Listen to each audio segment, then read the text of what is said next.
Make some noise, y'all, for Brenda Phillips. I don't know. She can't knock the hustle. But until the late night, I'm the one who's crazy. Say what? 'Cause that's the way you're making it be. She can't knock the hustle. How's everybody doing tonight? Y'all still here? Y'all still with me? All right. So listen, I just want to take like 60 seconds real quick, right? Voices in Power has been around for 11 years, and I have been able to witness at least 9 of those years, right? And I just want to tell Lewis, I am because you created, right? What a lot of people don't know is that I started at Voices in Power. I started my nonprofit 9 years ago at Voices in Power. One of my mentees, she's out there somewhere.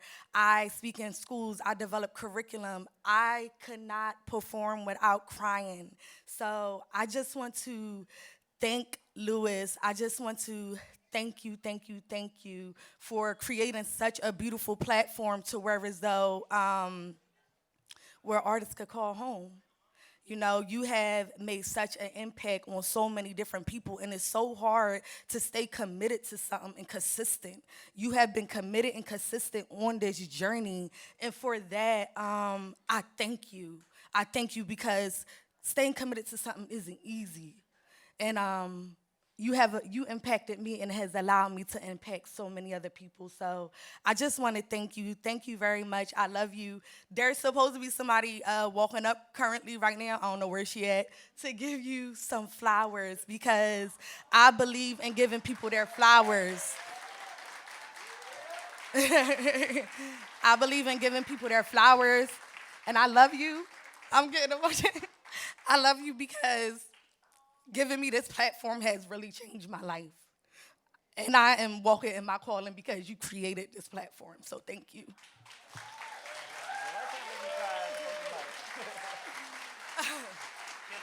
So I just want to give y'all something to show y'all how I started out. So I'm going to perform a piece for y'all called Based on a True Story, okay?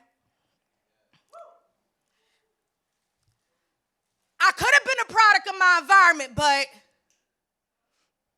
I chose not to be. My grandmother's father abused her. My mother's stepfather abused her. And now I was adding into that same equation.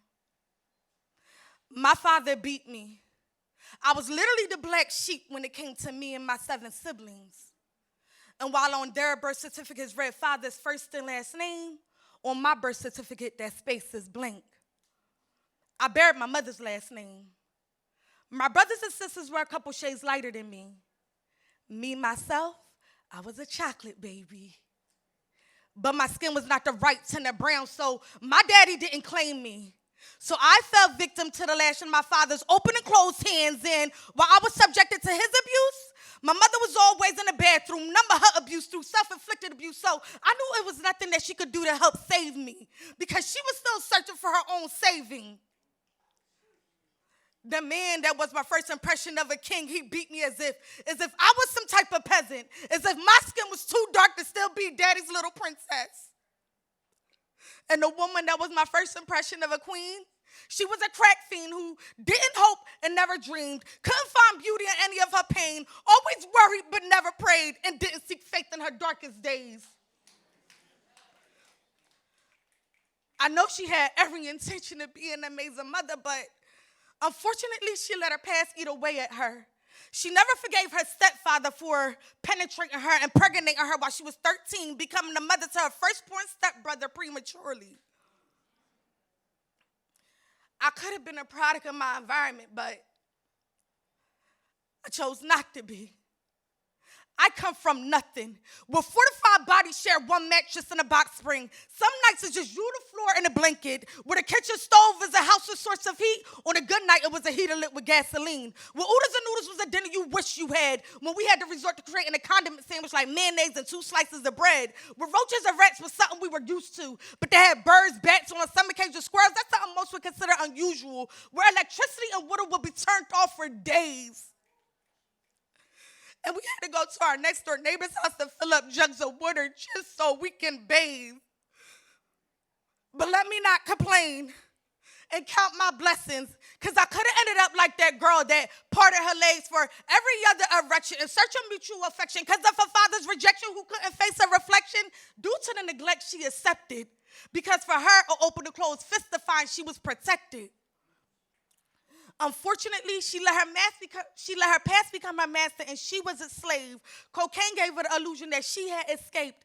Temporary forgetting about her stepdaddy's ways, she always seen dark nights and never brighter days. Because he relished in the fruits of her mother's labor. He took life from birth that she gave.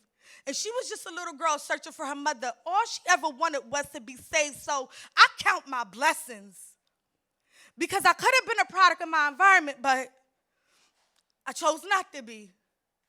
I learned from my mother and father's mistakes.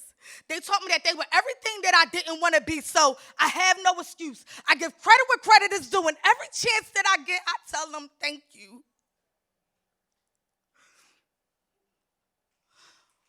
Because I never let my past define what is present.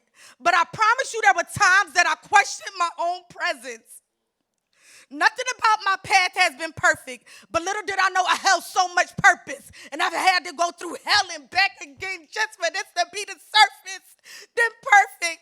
It makes every teardrop my eyes ever shed worth it, because it showed me what having a little piece of heaven on earth is.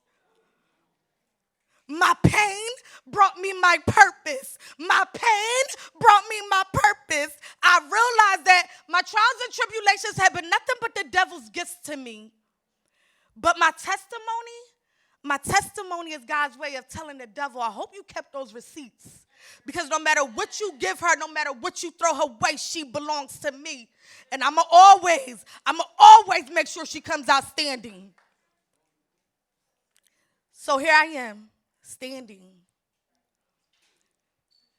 Using my story as a platform to perform, to make a difference.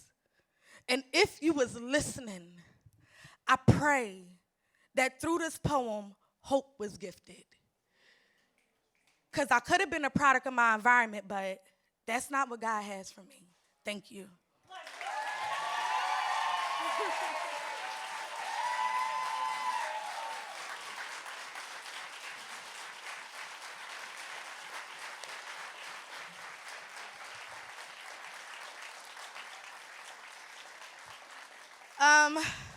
Thank you guys. As I had mentioned early on, I started a nonprofit 9 years ago. It's called We Care.